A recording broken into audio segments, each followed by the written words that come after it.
Assalamualaikum warahmatullahi wabarakatuh. Alhamdulillah, alhamdulillahirabbil alamin. Assalatu wassalamu ala asrafil anbiya'i wal mursalin sayyidina wa maulana Muhammadin. Asyhadu an la ilaha illallah wa asyhadu anna Muhammadar Rasulullah.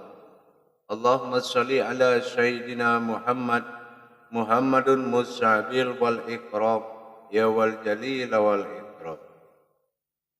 Alhamdulillah, puji syukur kita sampaikan kehadirat Allah Subhanahu wa taala atas segala hidayah karomahnya hingga kita dapat menjalankan amal dan ibadah dunia dan akhirat.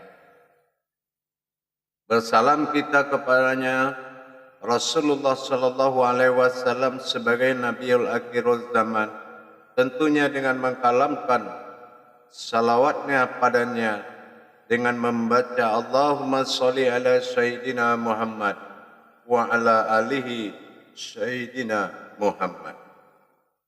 InsyaAllah bertemu lagi dengan saya Guru Mursyid Syekh Nur Muhammad Buya Irwan Maulana Al-Khalidi dalam rangka bermuzakarah thalabul ilmi dengan jemaah bimbingan pada grup 2. InsyaAllah mudah-mudahan dalam YouTube Buya Pasaman Timur ini kita sama-sama mendapatkan hidayah kepada Allah dalam rangka kita berthalabul ilmi tentang hakikat daripada amal dan ibadah.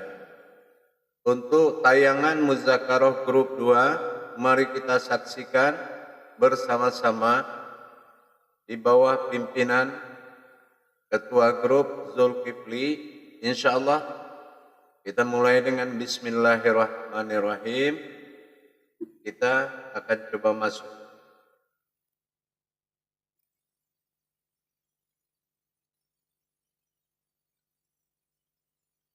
Ya, saya kabari ke dalam grup.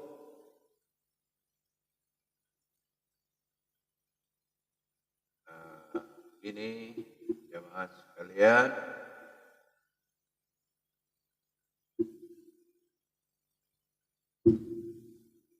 Insyaallah. Hangat kan jadi. Silakan Panis, lanjut. Sudah Bu mau masuk, stop. Nanti ada pakarnya itu di situ. Ada ini nih. Baik, halo. Cek. Baik. Assalamualaikum warahmatullahi wabarakatuh.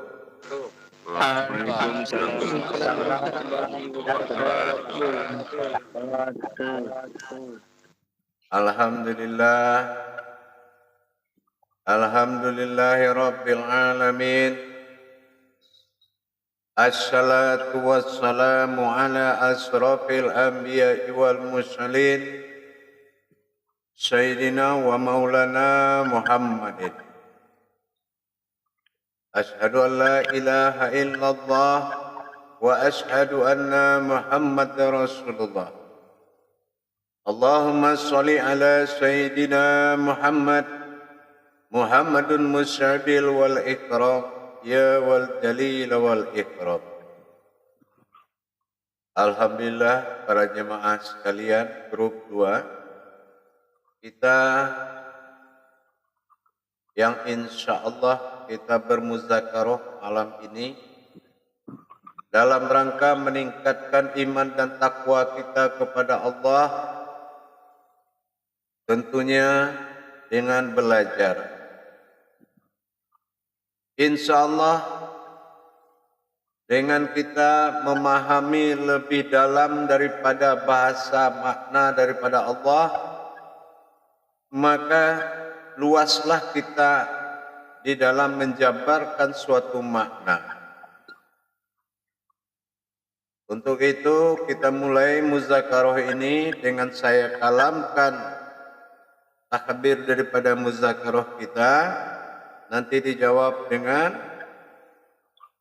la ilaha illallah wallahu akbar.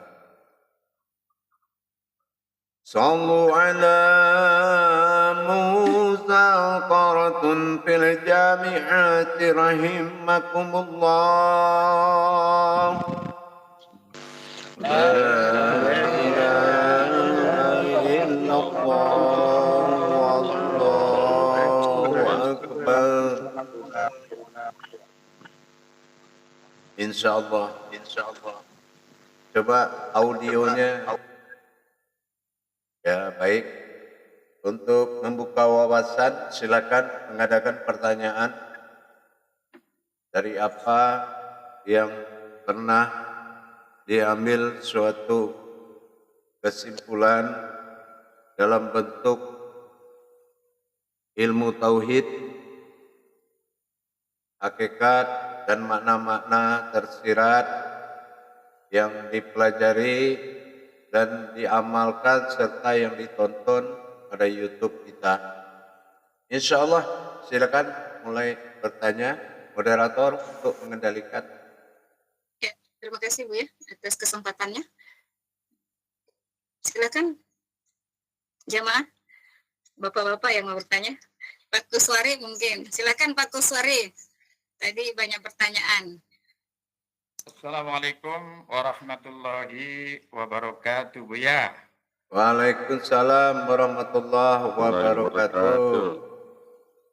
Alhamdulillah, grup 2 telah melaksanakan instruksi dari Buya sesuai dengan instruksi Buya bahwa sebelum mudzakarah maka jangan cipiki-cipiki dan lain sebagainya, pakailah mudzakarah agar hidup. Maka sudah 3 minggu ini kami melaksanakan itu. Nah, kemudian muncullah makna tauhid sudah terjawab, kemudian tafakur, takorub, dan tadakur sudah terjawab. Nah, yang terakhir ini belum terjawab, Bu ya. Artinya sebagian teman masih menyaksikan itu. Sebagian teman sudah yakin. Jadi pertanyaannya itu bahwa Nabi Adam dulu itu tidak bisa bangun. Dibacakan kalau nggak salah tadi 14 surat atau 14 kalam yang ternyata Nabi Adam juga nggak mau bangun.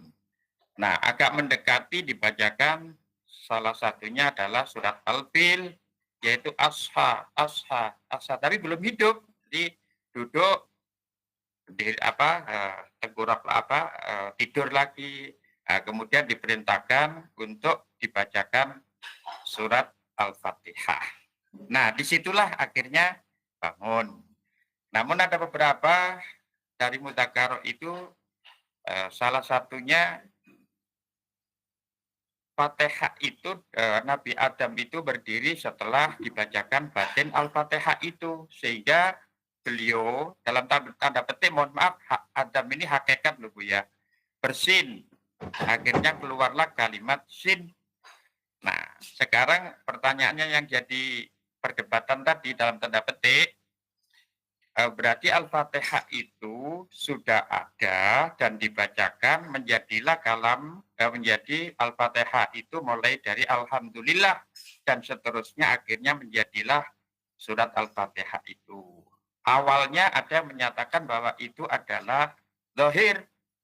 Tapi setelah kita kaji bahwa Al-Fatihah itu alif, lam, fa, dan ta, maka menjadi hakikat sudah sepakat. Nah, kelanjutannya yang belum sepakat tadi itu, apakah Al-Fatihah, kenapa kok Alhamdulillah yang diucapkan oleh Nabi Adam? Itu yang pertama. Yeah. Kenapa nggak kalimat lain? Yang kedua, apakah Al-Fatihah Alhamdulillah setelah Nabi Adam mengatakan Alhamdulillah tadi itu sampai waladhdallin, apa itu mulanya Al-Fatihah? Sebagian bukan, sebagian iya. Begitu, Bu ya, 2 itu yang mungkin menjadi sengketa. Terima kasih, Bu ya. Saya hanya menyampaikan aja. Baik, mungkin perlu lari ke dalam pemahaman makom dulu. Pemahaman makom kajinya yang lebih utama menjadi suatu bahasan. Kalau makom kajinya ini adalah wujud Adam awalnya jadi, nah kita harus berpikir, kita tidak melihat dari sisi kitabnya dulu. Ya. Itu alam adalah alam tanizil kadim yang mana pada waktu itu tidak ada bersifat Alkitab. Tetapi yang dikatakan di situ adalah bersifat kodrat bernama Fatihatun Nasud, yang mana di situ adalah gejolak perjalanan daripada batinnya Allah. Bahkan Jibril pun tidak tahu kalau Al-Fatihah itu akan menjadi ayat. Tetapi dia merasakan getaran Allah pada diri Adam yang membuat maujudullah sehingga wajib dia tafakur di saat Adam itu berdiri. Jadi kalau kita berpandangan kepada Al-Fatihah ini surat, itu pada makom yang tidak tepat untuk jadi bahasan. Yang jelas di situ Allah katakan wal fatilaha, setelah Jibril mengatakan bahwasan pada kodrat huruf A ini yang membuat Adam tidak berdaya, maka Allah katakan ya Jibril wal fatilaha, dirikanlah kekuatanku. Maka terjadilah tajalli batin pada dirinya, sehingga dikala dia maujud setelah berdiri, dia memberikan ikhra yang mana pada saat itu sudah ada ayat-ayat tajalli Allah dinamakan ayat-ayat tauhid sebelum Al-Quran itu ada. Subhanallah, alhamdulillah, la ilaha illallah, Allahu akbar. Tidak, itu sudah terjadi sebelum Al-Quran itu ada. Jadi kalau Adam menyebut alhamdulillah, sesungguhnya dia mengatakan zat hamdu itu telah berjalan di diriku. Nah, makanya kalau di surat dia sudah mengartikan sangat tinggi, segala puji bagi Allah Tuhan semesta alam.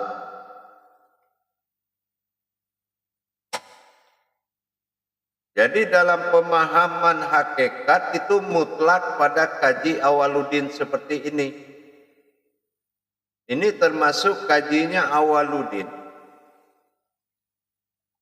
Jadi kita tidak boleh mempedomani sifat Awaluddin itu kepada kajian fitin dan atau ke kajian daripada agama atau ayat.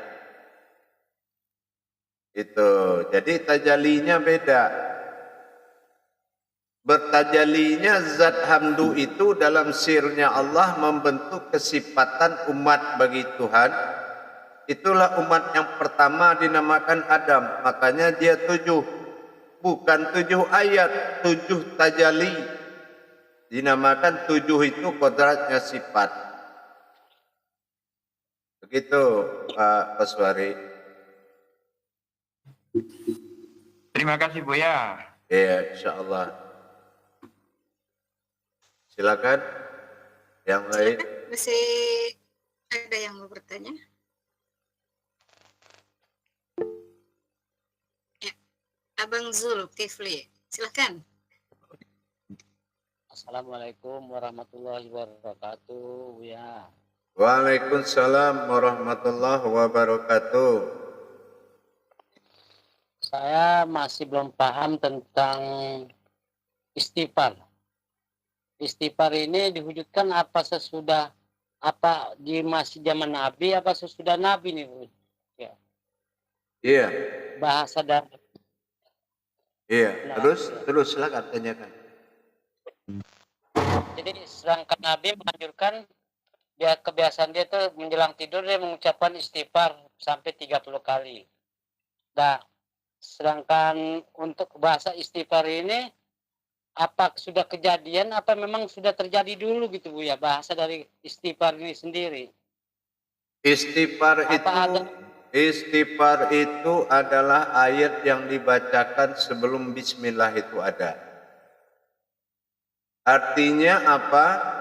Belum lagi ada ayat bismillah atau dikatakan istighfar ini ayat yang tidak memakai bismillah. Karena adalah ayat kesalahan. Dan ini terjadi sebelum semua berasma, yang ada hanya zat dan sifat. Karena disitulah pemahaman kaji, kiat kaji daripada kaji, yaitu terjadinya kesalahan satu perjalanan yang membuat taubatnya kembali sesuatu yang bersalah, sehingga dengan dia istighfar sebuah zat kepada Allah, maka disitulah dia menangis, terjadilah 2 tetesan air mata ke telapak tangan dan telapak kiri, tangan kanannya. Inilah yang menjadikan awal daripada mula zahir dan batin. Jadi kalau kita ingin mengkaji wujud astaghfirullah, itu sudah ada sebelum semua bernama ada. Sebelum semua dikasih nama, kodrat-kodrat Allah, astaghfirullah itu sudah ada. Karena dengan hadirnya sebuah kodrat zat di depan sir, sehingga dia merasa jadi Tuhan. Disinilah Allah menguji daripada kodrat tersebut. Tapi disayangkan, giliran dia menunjukkan ketuhanannya, dia tidak muncul lagi sampai saat ini. Itulah Al-Qisah Astaghfirullah secara garis besar. Tapi suatu saat akan kita kaji. Paham kira-kira? Insyaallah Bu ya. Terima kasih Bu ya. Insyaallah. Terima kasih Abang Zulkifli atas pertanyaannya. Ini ilmu baru dari Bu Yani. Silakan Pak Ridho. Terima kasih Ibu Moderator. Assalamualaikum warahmatullahi wabarakatuh Bu ya. Waalaikumsalam warahmatullahi wabarakatuh. Jumpa lagi ya Bu ya. Amin. Insyaallah. Tadi malam Bu ya sampai terakhir tuh menyampaikan itu hati saya dari dalam itu sedikit Bu ya, pengen tahu Bu ya. Apa tuh? Ya itu Bu ya, lillahi rabbil alamin dan lillahi ta'ala. Itu langsung Bu ya begitu nyebut lillahi ta'ala tadi. Karena Bu ya pernah menyampaikan ketika diri Allah bertajali zahir dan batin pada diri insan pada kumatan ini, itu akan menyatakan bertemunya tadi menjadi lillahi ta'ala itulah. Buya menyampaikan begitu, saya terasa betul ini perlu dikaji nih, perlu disampaikan. Karena momennya nggak pas, saya tarik ulur. Pada saat ini mungkin barangkali Buya bisa menyampaikan makna lillahi ta'ala dan lillahi rabbil alamin tadi Buya. Silakan. Terima kasih Buya. Iya. Kalau dikatakan lillahi rabbil alamin, itu kuasa pada wahid tunggalnya dia.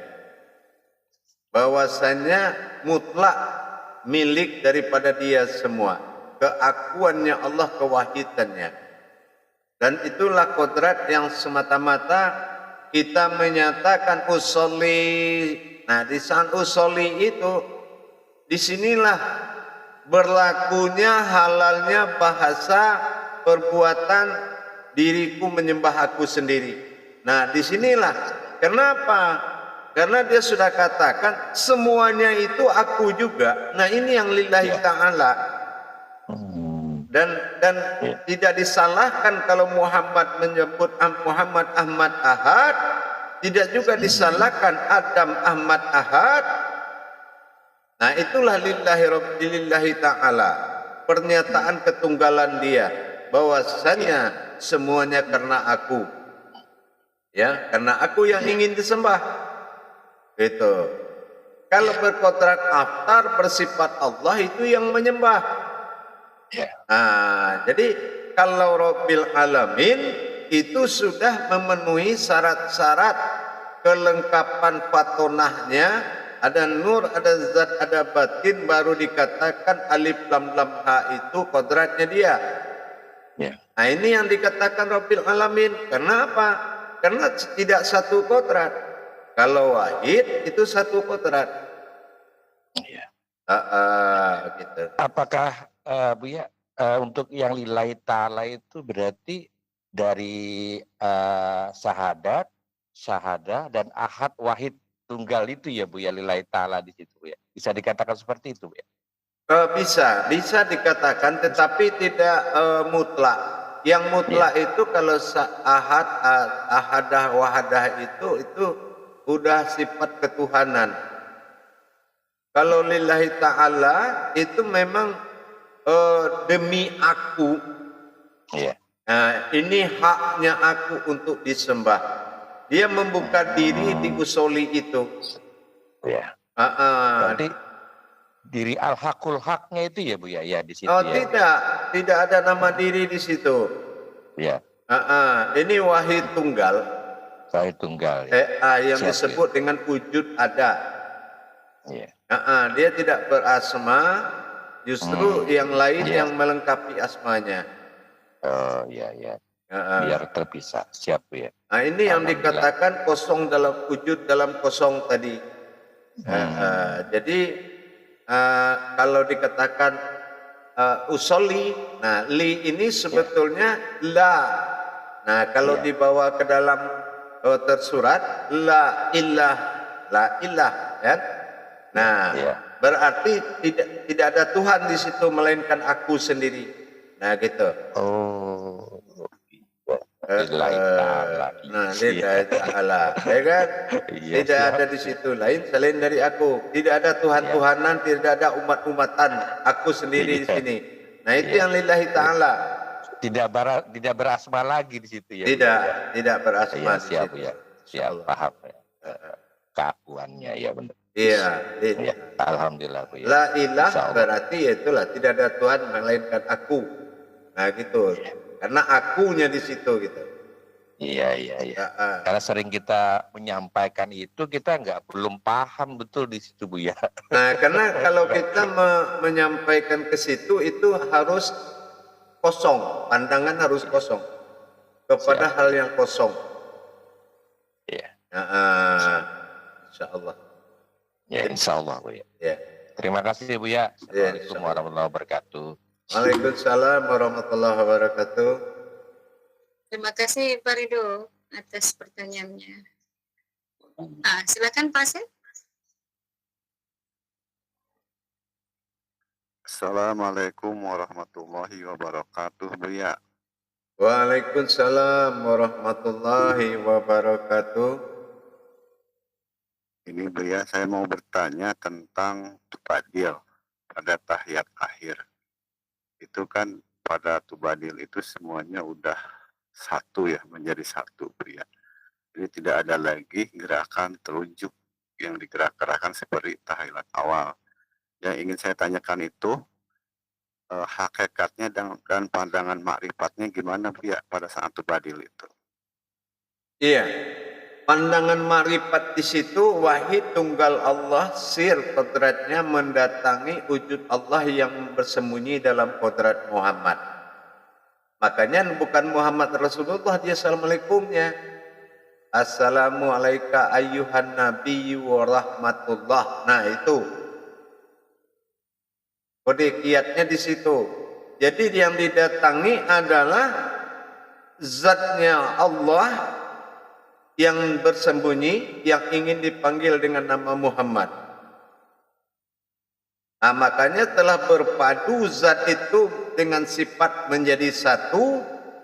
Tumbadil itu artinya tidak ada pembagian ilah dengan Allah lagi, Allah dengan Muhammad lagi. Telah menyatu Allah dengan Muhammad di situ, didatangi oleh ba'dal, ketunggalannya dari sirnya. Nah, begitu. Tapi dia sebut Assalamualaikum ayuhan Nabi wa rahmatullah, karena permintaan Allah, aku ingin dipanggil dengan nama Muhammad. Jadi penetapan ma'rifatnya di situ bahwasanya ini tampilan berbeda dengan isinya yang didatangi oleh Assalamualaikum ayuhan Nabi wa rahmatullah tadi. Nah, inilah yang dikatakan tumbadil. Tumbadil itu telah menyatu syahadat itu menjadi satu, nyatalah wujud Allah dalam kodrat Muhammad. Nah, disitulah dia menerima amanah tadi untuk disampaikan kepada seluruh alam dan makhluk tentang ketuhanannya, tentang thayyibatulillah, mubarakatu thayyibatulillah. Nah, mubarakah tentang alam diri ini sesungguhnya adalah alamnya Allah. Tolong kau sampaikan mubarakah itu kepada alam barak-baraah mubarakah. Nah, itulah langit bumi di antara keduanya, barak-baraah mubarakah. Nah, itu yang dikatakan at-tahiyatul mubarakatul thayyibatulillah, mubarakatul thayyibatulillah. Nah, sampaikan ketuhananku kepada seluruh alam. Nah, paham kira-kira? Tentang gerakan telunjuknya, Buya gimana Buya? Kita tidak lagi mengarah ke situ, kita mengarah ke yang duduk itu wujudnya. Dan telunjuk itu sudah merupakan satu titik bawasan yang datang di depan telunjuk itu, itulah yang Tuhan sebenar-benarnya Tuhan. Itulah yang disembah di dalam kolbi itu. Nah, itu yang kita sebut illah tadi. Jadi telunjuk itu menuju namanya, bukan menunjuk, menuju. Nah, itu yang dikatakan tumbadil. Tumbadil itu sudah menyatu kodrat Adam dan Muhammad tadi, kodrat Allah dan Muhammad. Nah, syahadat tauhid ini sudah menyatu dia, barulah ilah ini datang mengunjungi untuk menyampaikan ketuhanannya kepada seluruh alam. Makanya disalamualaikumkannya kepada Rahmanu, disalamualaikumkan kepada Rahim.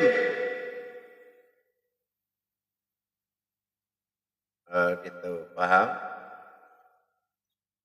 Insya Allah Buya, terima kasih Buya. Nah, insya Allah. Jadi marifatnya di situ. Marifatnya adalah yang wujud dengan yang mewujud duduk itu adalah kesatuan Muhammad Ahmad Ahad tadi. Nah, itu yang didatangi oleh kunjungan daripada ba'dal tunggal sir illah Tuhan bagi diri.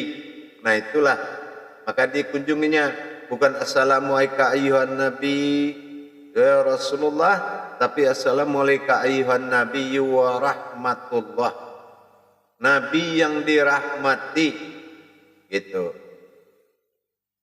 Paham? Insya Allah Buya. Terima kasih Buya. Insya Allah. Ya, lanjut. Terima kasih Pak Sif. Jemaah, masih ada yang mau bertanya? Pak Anis. Silakan Pak Anis. Assalamualaikum warahmatullahi wabarakatuh. Waalaikumsalam warahmatullahi wabarakatuh. Saya hanya mau sambung pertanyaan Pak Asep tadi. Kebetulan Buya juga tadi mengkalamkan tentang syahadat, bahwa syahadat itu bukan menunjuk tapi Menuju. Apa tadi? Menuju. Jadi makna dalam menuju ini berarti di dalam syahadat itu setelah illa berarti dia menuju kepada yang satu begitu ya Bu? Iya. Jadi kalau sholat tidak berkiblat itu sama dengan tidak menunjuk. Karena ada kiblat Adam, ada kiblat rohani. Iya. Makanya hukum menunjuk itu adalah rumusnya ibadah. Begitu, paham? Insya Allah Bu. Ya. Ya, dilanjut. Terima kasih Pak Nis. Ya, silakan Pak Irwan. Assalamualaikum warahmatullahi taala wabarakatuh Bu ya. Waalaikumsalam warahmatullahi wabarakatuh. Kalau saya melihat dari kehidupan ini, dari sifat-sifat Allah itu Bu ya, yang hayat, kayaknya saya ingin lebih tahu lebih dalam lagi mengenai hayat ini, prosesnya gimana hayat itu bisa di dalam diri kita Bu ya. Hayatullah itu. Iya. Itu Bu ya. Iya. Kalau kita menjadi hayatullah itu karena kita sudah mengkaji diri ini semua, nggak ada yang punya bapak mak kita. Itu namanya sudah hayatullah. Dikatakan hayat bagi Allah itu bukan ruh nafas, tetapi kodratnya maujudnya semata. Dia yang punya kulit, daging, urat dan tulang, rohani, rabbani dan jasmani semua, miliknya utuh semuanya. Itu 7 sifat sebagai kehidupannya dan satu diri hak yang menjadi hidup bagi dia. Itu yang dinamakan hayatullah. Tapi memang selama ini ente merasa siapa? Hayatullah. Hah? Saya merasa prosesnya itu Bu ya, prosesnya masuk. Kalau orang berpikir atas kodrat Allah terhadap dirinya, berarti dia belum ikhlas bertuhan kepada Allah. Itu aja. Kalau memang kita ikhlas bertuhan kepada Allah, telah dikaji usul diri kita dari Allah, alhamdulillah, itulah kata Adam, memang nyata semuanya milikmu ya Allah. Itu baru imannya. Ya. Ya insya Allah. Harus beriman, jangan bertanya-tanya itu memang milik Allah, milik siapa lagi, ya enggak? Ada lagi yang mau ditanyakan? Cukup ya. Kalau lebih dalam lagi gimana Bu ya? Misalnya prosesnya itu bisa. Yang ini aja ente enggak imani, minta yang dalam lagi, gimana sih? Imanilah maujudun illallah itu dulu. Harus diimani dulu dan dinikmati dalam kehidupan kita sehari-hari. Ya. Buktikan dalam kesehari-hari, lagi yang nggak punya kita. Kalau syukur sudah ada jalan mengembalikan. Nanti napasmu ditarik Allah, tebelalak mata keduanya ke atas. Ya kan? Karena ini memang haknya dia. Kalau memang haknya dia, ya kita akui, kita serahkan dengan ikhlas. Minta ampun kita kepada Allah yang selama ini sudah aku rasa aku yang memiliki ya Allah. Itulah gunanya mewiridkan ayat ruku itu. Subhana rabbiyal azimi wa bihamdi. Ampuni ya Allah, sucikanlah aku ya Allah atas kelalaianku ya Allah. Apa kelalaian? Bukan hanya menyembah, menguasai hak-haknya Allah tanpa kita bisa membuktikan kebenaran haknya kita. Itu juga salah. Nah, itulah gunanya ayat-ayat ruku itu benar-benar harus dipahami. Jadi kalau merasakan hayatnya Allah, ya kita dari awal sudah kaji. Diri panafilah sudah dikaji, batin sudah dikaji. Nah, kenapa lagi harus berpikir mana hayatnya Allah? Orang bagaimana kita cepat menghadimkan seluruhnya. Illahi ya rabbuka wujudullah. Nah, ini sesungguhnya hidupnya ini wujudnya adalah wujud Allah. Nah, itu baru paham? Insya Allah Bu ya. Diimani tiap hari ya.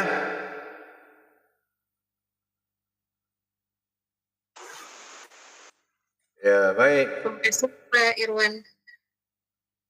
Masih ada yang mau bertanya? Ya, Khalifah. Silakan Khalifah. Ya, silakan. Assalamualaikum warahmatullahi taala wabarakatuh ya. Waalaikumsalam warahmatullahi taala wabarakatuh.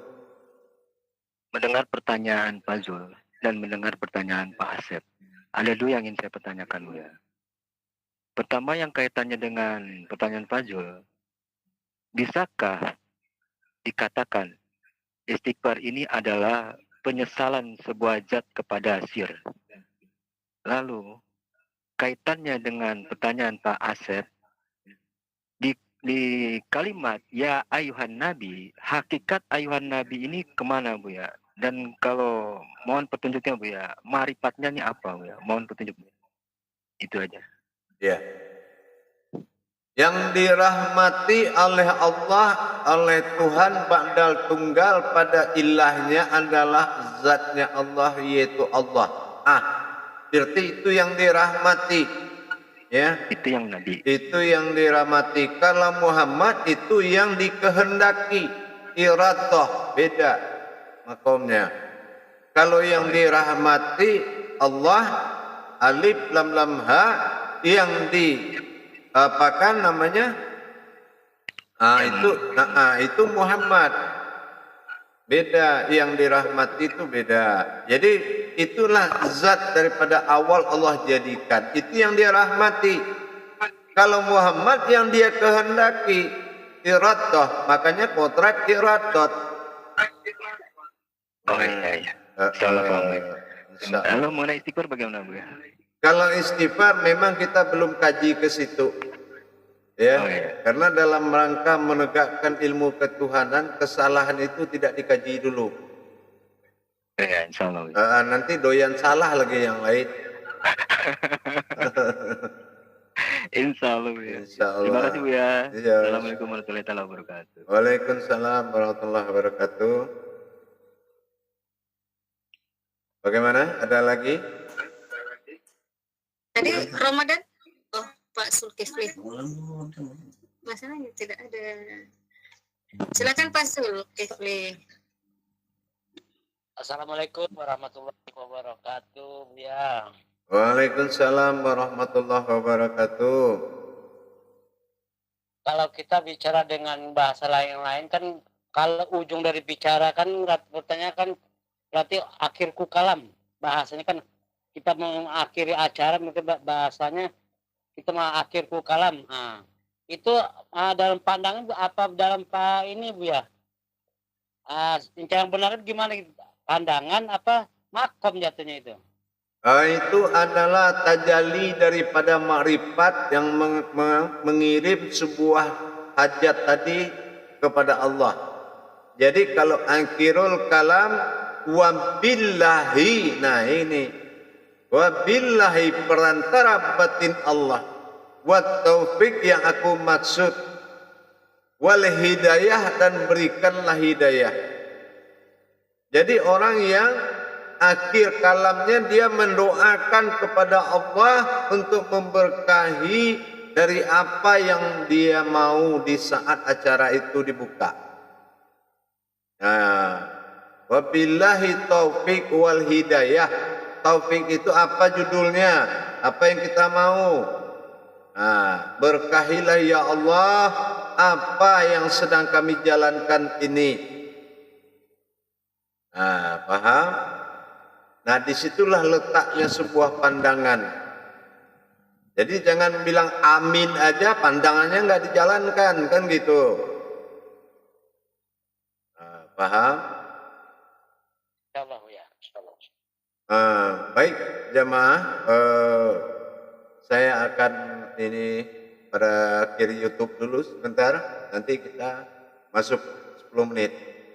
Mohon dimaklumi, insyaallah. Insyaallah Bu ya. Insyaallah Bu ya. Alhamdulillahirabbil alamin. Para jemaah sekalian, para penonton, para hadirin dimanapun berada, itulah muzakarah kita dengan grup 2 yang mana tentang suatu makna dan hakikat. Jadi makna atau hakikat yang harus dipahami bukan mencampur adukkan daripada makom kaji. Nah, inilah makna daripada hakikat. Jadi makna hakikat dari kejadian seperti Al-Fatihah dikala hakikat belum berupa surat. Nah, ini bisa membuat persengketaan kalau kita belum tahu makna hakikatnya. Insya Allah para hadirin, para penonton, para hamba dan saudaraku semuanya, hamba Allah yang dirahmati Allah. Untuk pengajian Muzakarah Grup 2 ini, saya akhiri dengan akhirul kalamu wabillahi taufiq wal hidayah. Assalamualaikum warahmatullahi wabarakatuh.